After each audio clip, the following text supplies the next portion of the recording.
आगे से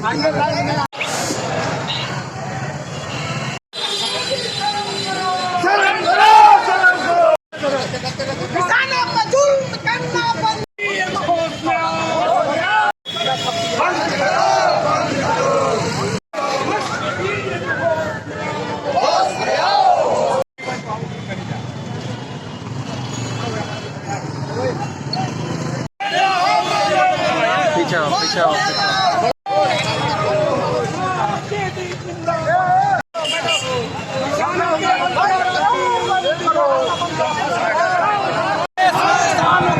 नरेंद्र मोदी ने अडानी और अंबानी के हाथों बेचने का काम किया।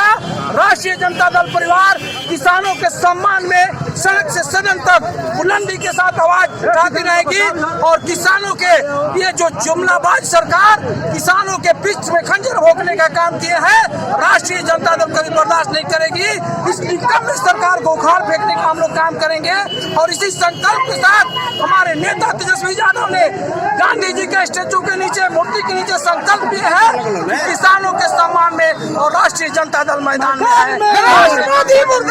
को लेकर हमारे आदरणीय नेता श्री तेजस्वी प्रसाद यादव जी ने बिहार में किसानों के साथ और किसानों के समर्थन में आज भारत बंद का उन्होंने समर्थन किया है। हम लोग निश्चित रूप से जो कृषि कानून है, कृषि बिल है, उसको हम लोग वापस लेने की हम लोग डिमांड कर रहे हैं। तमाम किसान संगठन ये डिमांड कर रहे हैं। निश्चित रूप से ये जो मोदी की सरकार ने जो ये किसान बिल लाया है वो सीधे तौर पर कॉरपोरेट के हाथों में किसानी को बेचने का ये जो काम उन्होंने किया है, निश्चित रूप से हम लोग इसको। किसानों ने भारत बंद का आह्वान किया था, कहा था कि हमें किसी राजनीतिक पार्टी का सपोर्ट नहीं चाहिए, यदि सपोर्ट करना है तो बिना बैनर का आइए। तो लेकिन आज सभी जो दल है वो अपना बैनर लेकर पहुंचे हुए हैं। देखिए, निश्चित रूप से हम लोग विपक्ष की भूमिका में हैं और विपक्ष का जो रोल है उस रोल को हम लोग अदा कर रहे हैं। हम लोग सरकार जो है वो तानाशाही कर रही है, तानाशाही सरकार है और इन्होंने हिटलरशाही जो फरमान ये जो जारी किया है किसान बिल को लेकर, उसके खिलाफ हम लोग आज रोड पे हैं। और निश्चित रूप से तमाम जब भी बड़े बड़े जब मुद्दे हुए हैं, जैसे CA NRC का मामला रहा हो, चाहे वो SC/ST एक्ट में संशोधन का मामला रहा हो,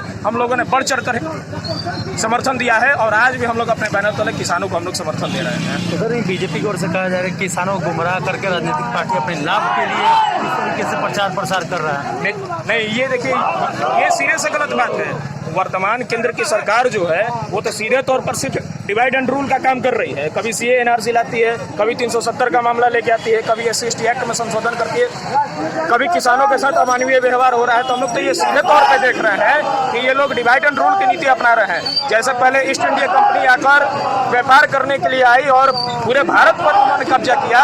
निश्चित रूप से ये जो वर्तमान केंद्र की मोदी सरकार है, ये अंबानी अडानी के हाथों में देश को बेचना चाहते हैं। किसानों के साथ समर्थन में सभी जो विपक्ष पार्टियां हैं समर्थन दे रहे हैं। क्या लगता है कि बिल को वापस लिया जाएगा या कुछ और होगा? निश्चित रूप से सरकार को झुकना पड़ेगा, निश्चित तौर पे झुकना पड़ेगा। ये विपक्ष की एकता है, विपक्ष की मजबूती है। निश्चित रूप से सरकार को झुकना पड़ेगा।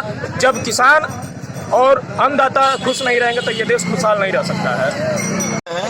आज उस किसान आंदोलन के साथ पूरा देश खड़ा है। भाकपा माले वामपंथी पार्टियां देश के किसानों के साथ लड़ने और कुर्बानी देने के लिए तैयार है। ये 3 कृषि काला कानून देश के खिलाफ है, जनद्रोही कानून है। ये खेती और किसानी को बर्बाद तबाह करने वाला कानून है। ये कानून किसानों को कॉर्पोरेट गुलाम बनाने वाली कानून है। हम लोगों की मांग है, हम लोगों का कहना है कि इस देश में अंबानी अडानी का राज नहीं चलेगा। यह देश मजदूर किसानों का देश है। यह देश कंपनी और अंबानी अडानी का यह देश नहीं है। मजदूर किसान अपने खून पसीने से रोटी उगाता है। ये मानव सभ्यता का विकास में सबसे बड़ी भूमिका, सबसे बड़ा बलिदान मजदूर किसानों का यह है। और किसी ने मांग नहीं किया था ये 3 कृषि कानून के मोदी सरकार से। मांग तो थी कि जो समर्थन मूल्य है उसका 1.5 गुना देने का। मांग तो थी डीजल पे, खाद पे, कीटनाशक दवाइयों पे, बीज पे सब्सिडी देने का। मांग तो थी न्यूनतम समर्थन मूल्य पे सभी तरह के फसलों की खरीद की गारंटी करने का। मांग तो थी किसानों के उपज का सरकार व्यवस्था करे कोल्ड स्टोरेज में रखने का। लेकिन ये सरकार जो कानून बनाई है ये निश्चित तौर से ये काला कानून है। ये किसानों के खिलाफ है, ये देश के खिलाफ है। जी, जिस तरह से